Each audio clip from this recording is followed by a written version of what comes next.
Começa agora um programa que traz tudo sobre o livro mais lido em todos os tempos. Apresentamos O Som do Livro.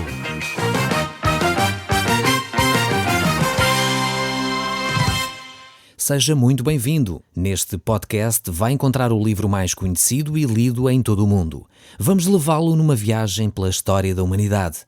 Este é um audiolivro para si, para a sua família e sociedade em geral.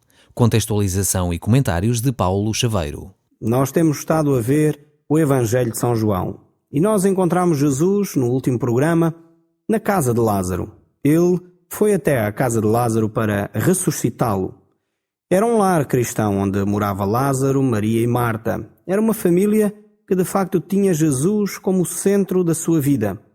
Ele foi convidado para participar numa ceia, isto depois daquele momento da ressurreição. Nós vimos no último programa como Marta e Maria ficaram perturbadas pela enfermidade de Lázaro e porque Jesus não tinha chegado a tempo. Mas Jesus operou um dos grandes milagres. Jesus iria manifestar a glória de Deus.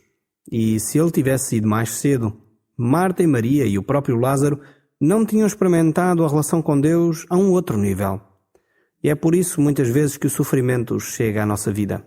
Nós vimos nesse programa como Deus muitas vezes utiliza essas circunstâncias para nos fazer crescer na relação que nós temos com Ele. No entanto, os fariseus e os sacerdotes estavam à procura de oportunidade para matar Jesus. Jesus então agora é convidado para estar no seio desta família. Nós estamos lembrados certamente que a Bíblia é um livro que trata da vida familiar. Se nós estamos lembrados, Jesus começa o seu ministério numa festa de casamento, nas bodas de Canaã da Galileia. Jesus realiza ali o seu primeiro milagre, transformando aquela vida daquele casal, transformando aquela cerimónia que estava dedicada ao fracasso em algo vitorioso, em algo que é realmente apetecível. Vemos também que Jesus vai terminar o seu ministério terreno no seio de uma família. Este é o culminar, digamos assim, das grandes ações públicas por parte de Jesus Cristo. A Bíblia, como eu disse, é um livro da família. Ela inicia a Bíblia com a constituição da primeira família. Lá no Jardim do Éden, Deus estabelece a primeira família. É o próprio Deus que celebra aquele primeiro casamento. Já vimos que Jesus inicia o seu ministério na família. E sabemos também pela Bíblia que ela termina com uma outra boda, a celebração entre a noiva e Cristo. Esta é uma imagem muito interessante que Deus usa ao longo de toda a Bíblia. Ela trespassa toda a Bíblia. E por isso nós vemos que a família é a primeira instituição divina, muito antes das escolas, das igrejas, do Estado. Deus criou em primeiro lugar a família. Deus criou em primeiro lugar o lar. Por isso não admira de facto que a família seja tão atacada, quer de uma forma ativa, quer de uma forma passiva. Quantas famílias de facto estão fracas, desestruturadas, e quando a família sofre desses males, de facto a sociedade sofre, a igreja sofre. Não podemos dizer que uma sociedade é uma sociedade bem estruturada, uma sociedade forte, quando as famílias que a compõem são fracas e desestruturadas. É pena de facto que a maior parte dos governos não dê atenção suficiente à vida familiar. É pena de facto que não hajam medidas de proteção e desenvolvimento para as famílias, atividades que promovam o bem-estar da família.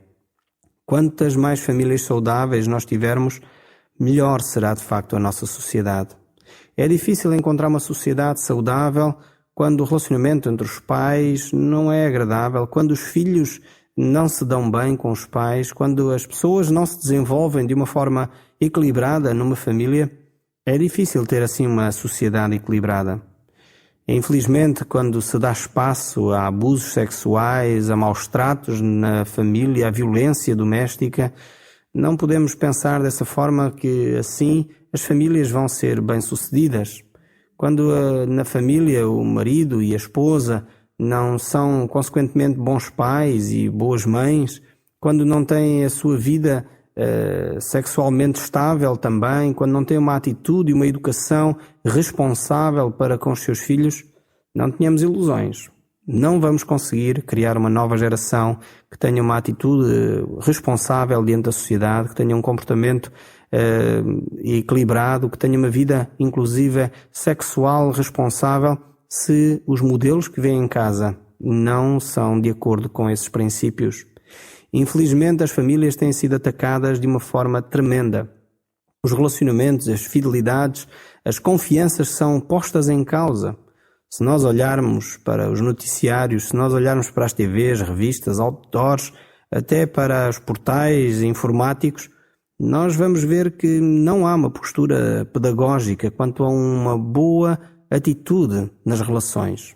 Infelizmente, olhamos para esses mass media e todos eles concentram a sua atenção de que as relações muitas vezes são supérfluas, são fortuitas, são momentâneas, sem dar verdadeiramente ênfase à responsabilidade, à fidelidade, à confiança, à amizade, à comunicação, que são tão importantes para estabelecer uma família sólida e, consequentemente, uma sociedade sólida. Precisamos dar atenção a essas coisas. Eu espero que, de facto, a sua família possa experimentar aquilo que Deus tem de melhor para o ser humano. E isso acontece quando há amor numa família, quando há responsabilidade e comunhão e intimidade entre os pares na família. Nós chegamos então ao capítulo 12, no verso 1, deste Evangelho de São João, e vamos ver que Jesus vai ali a preparar-se, digamos assim, está a preparar-se para o final do seu ministério. Diz o texto bíblico: 6 dias antes da Páscoa, foi Jesus para Betânia, onde estava Lázaro, a quem ele ressuscitara de entre os mortos. Vemos que falta pouco tempo para que Jesus Cristo seja crucificado. E ele agora vai ter com esta família com a qual ele se relacionava. Temos Lázaro, a quem Jesus ressuscitou, Maria e Marta, que era um agregado familiar com o qual Jesus se dava. Jesus estava ali com eles naquele lugar. Um homem ressuscitado, vivendo uma vida agora normal com as suas irmãs. Este Lázaro era um homem que estava a experimentar, digamos assim, uma segunda oportunidade de viver. E Jesus, ele não veio só para tratar dos problemas físicos como fez ali com Lázaro. Jesus veio para se relacionar consigo. E é interessante ver que pouco tempo depois Jesus está de novo com Lázaro e com as suas irmãs para se relacionar com eles. E o verso 2 diz: deram a Jesus uma ceia. Marta servia, sendo Lázaro um dos que estavam com ele à mesa. Vemos aqui Marta novamente servindo. Certamente seria o dom espiritual que ela tinha, o dom do serviço. Deus tem dado dons aos homens, dons diferentes a cada um de nós. Não há dons melhores nem dons piores. É Deus quem dá, e aquele dom que nós temos, uma capacidade sobrenatural de fazer as coisas, tem a ver com a ação de Deus na nossa vida. Continuando, o verso 3 diz assim: então Maria, tomando uma libra de bálsamo de nardo puro, muito precioso, ungiu os pés de Jesus e os enxugou com os seus cabelos, e encheu-se toda a casa com um perfume do bálsamo. Aqui temos um caso muito parecido com um outro que se deu na casa de Simão, o leproso. Houve uma mulher também que ungiu os pés de Jesus e perfumou Jesus com esse perfume caríssimo também. E essa mulher também enxugou os pés de Jesus com os seus cabelos. Há gente que pensa que esta é a mesma cena, mas na realidade ela passa-se em locais distintos, passa-se em casas distintas. Não é exatamente a mesma história que é narrada aqui na família de Lázaro, a mesma que foi narrada na casa de Simão, o leproso. A situação, apesar de apresentar contornos idênticos, são de situações bem distintas. O verso 4 e 5 deste capítulo 12 do Evangelho de São João diz: mas Judas Iscariotes, um dos seus discípulos, o que estava para traí-lo, disse: porque não se vende este perfume por 300 denários e não se deu aos pobres? Isto disse ele, não porque tivesse cuidado dos pobres, mas porque era ladrão, e tendo a bolsa, tirava o que nela se lançava. Caro amigo, aqui temos uma grande constatação deste texto bíblico aqui. É que muitas vezes aquelas pessoas que aparentemente têm uma piedade, um cuidado com os outros, muitas vezes têm cuidado consigo próprio. É interessante ver que há pessoas ainda que contrastam na nossa sociedade, umas se assemelham a Maria e outros se assemelham a Judas. É como se Maria representasse, digamos assim, uma luz radiante de dedicação a Jesus e Judas representasse as trevas e alguém que de facto se preocupa mais consigo do que com os outros. Judas não tinha de facto um coração generoso. Ele não era uma pessoa altamente filantrópica, com preocupações sociais tremendas. Pelo discurso dele parece, não é? Mas na realidade não é assim. A própria Bíblia diz que ele falava desta forma não porque cuidava dos pobres, mas porque era ladrão. E às vezes nós vemos pessoas que enchem a boca com palavras que parecem de facto ser sábias. Por que gastar tanto dinheiro com levar o Evangelho às pessoas? Por que gastar tanto dinheiro em termos de facto um sítio para adorar a Deus mais condigno? Por que isto? Por que aquilo? Porque não se gasta esse dinheiro com os pobres, como se de facto essas pessoas estivessem preocupadas com os pobres. Muitas vezes essas pessoas não querem saber nem de Deus, nem dos pobres. Simplesmente comentam dessa forma para poderem ficar com a consciência um pouco mais descansada, para que o seu envolvimento não seja, ou a falta de envolvimento, não seja tão notado. No fundo, Judas aqui estava a fazer isso. Como ele provavelmente nunca iria ter uma atitude daquelas para com Jesus, de o adorar desta forma, estava a dizer, não, nós temos que canalizar os fundos para os pobres. É interessante que a palavra de Deus continua a falar connosco nestes textos. E este perfume que Maria colocou nos pés de Jesus tinha uma finalidade. Pois Jesus então defendeu-a e disse, deixai-a, que ela guarde isso para o dia em que me embalsamarem, porque os pobres sempre os tendes convosco, mas a mim nem sempre me tendes. Jesus aqui sai em defesa, digamos assim, de Maria. Ele mostra a finalidade desta ação de Maria. Ela age praticamente de uma forma profética e Judas realmente mostra o seu coração. Ele sabe que não era a intenção dele usar o dinheiro para os pobres. Antes, pelo contrário, ele era um ladrão e no seu coração isso já estava vigente. Ele tinha intenção, provavelmente, de ficar com aquele dinheiro para si. E Jesus, conhecendo os corações, ele fala em defesa de Maria. Muitas vezes, estas pessoas que agem como Judas estão talvez nas nossas congregações, estão talvez ao nosso redor, sempre com ares piedosos, sempre com palavras aparentemente preocupadas com os outros. Talvez eles acham que muitas pessoas que dão as ofertas para Deus gastam mal o seu dinheiro, deveriam de usar para os outros. Talvez aqueles que dão com o coração de adoração a Deus estão a fazê-lo de uma forma errada. Talvez eles se assemelham em muitos aspectos a esta afirmação que Judas estava a fazer aqui. Mas temos de ter no nosso coração uma atitude como a de Maria, que se dispõe a demonstrar a sua gratidão por aquilo que Deus tem feito na sua vida de uma forma bem prática. Maria não tem qualquer dúvida nesta sua ação de adoração para com Jesus Cristo. Ela estava certamente grata porque Jesus trouxe de volta o seu irmão. Jesus tinha ressuscitado a Lázaro há bem pouco tempo e esta atitude de Maria é uma atitude de adoração. E nem sempre, às vezes, quando nós adoramos a Deus, temos esta atitude de dar tudo o que é valioso para nós. Por isso, quando nós nos dirigimos à adoração a Deus, devemos dar de uma forma sacrificial. Aquilo que oferecemos a Deus deve ter valor para nós. Não devemos só dar a Deus aquilo que nos sobra. Infelizmente eu vejo isso muitas vezes. Pessoas que dão a Deus as sobras, seja as sobras do seu tempo, dos seus bens materiais, dos seus bens financeiros, da sua família. Se eu tiver tempo, então eu dou a Deus. Mas Deus quer o melhor. Ele é Deus. Ele não quer ser posto em competição com qualquer outra coisa. Por isso Maria teve a atitude correta de dar a Deus aquilo que era melhor. Judas, no entanto, teve uma atitude interesseira, uma atitude que não se preocupava de facto com os pobres, mas consigo mesmo.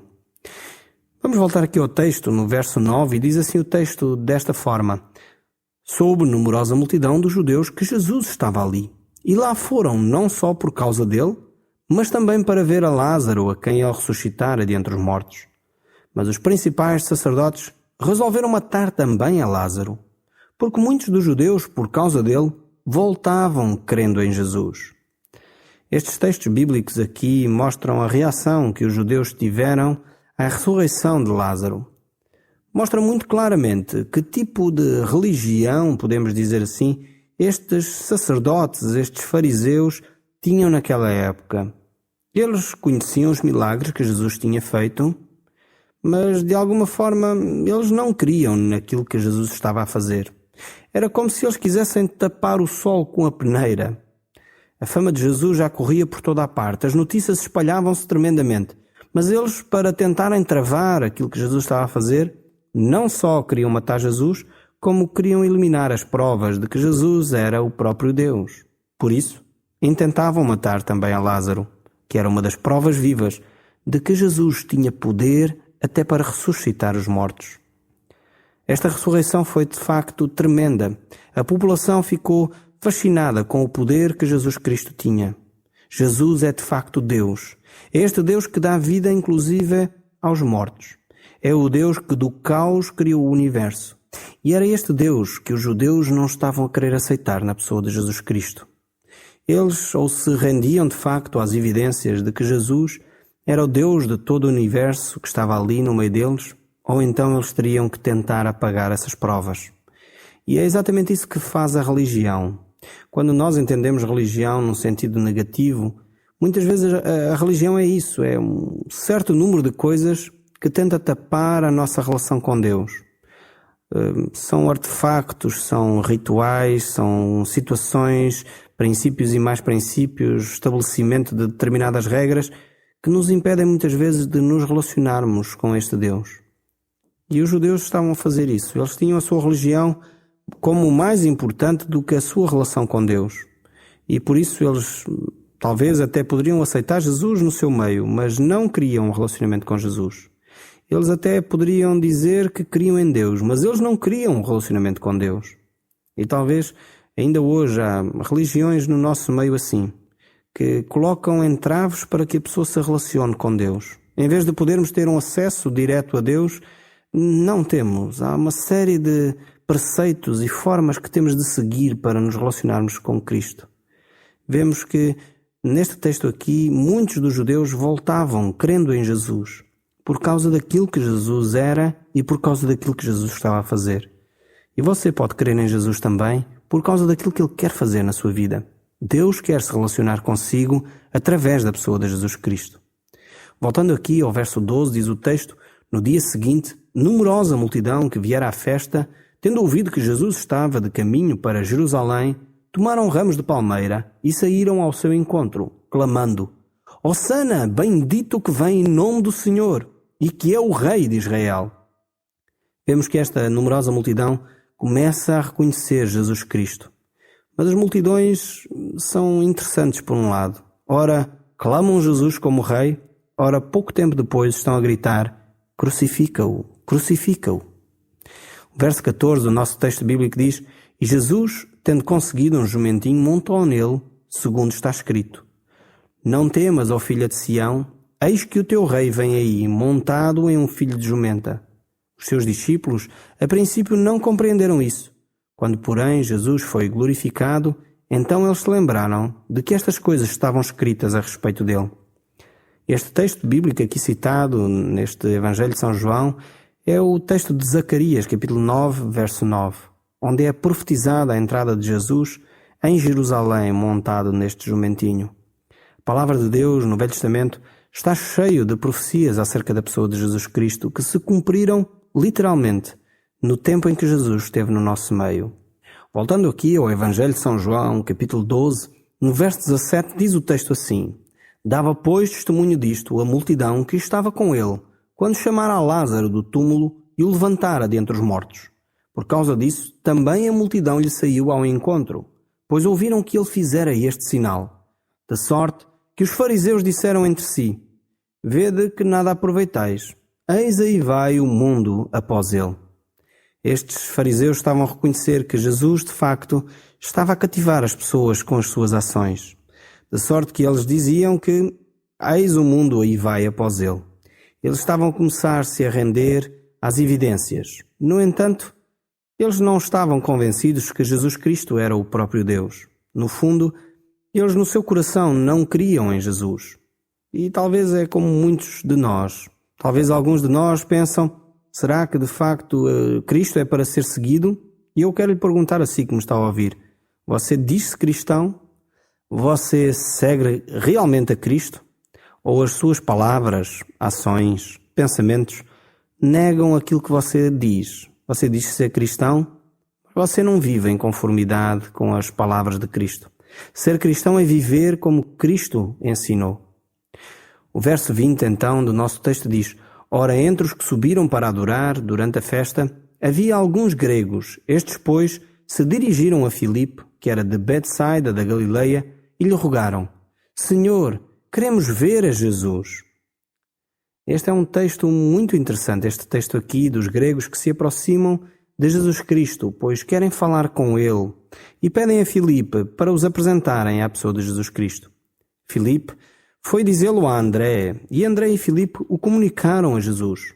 É chegada a hora de ser glorificado o Filho do Homem. Em verdade vos digo, se o grão de trigo caindo na terra não morrer, fica ele só. Mas se morrer, produz muito fruto. Vemos que diante desta situação, Jesus começa a falar da sua morte. É interessante ver que diante desta pergunta dos gregos, Jesus aponta para a cruz. Por que razão Jesus terá feito isso? Isso é o que nós vamos ver no próximo programa.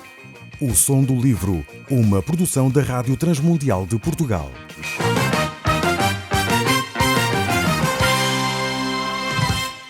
RTM. Conhece todos os nossos programas em rtmportugal.org. Uma produção da Rádio Transmundial de Portugal.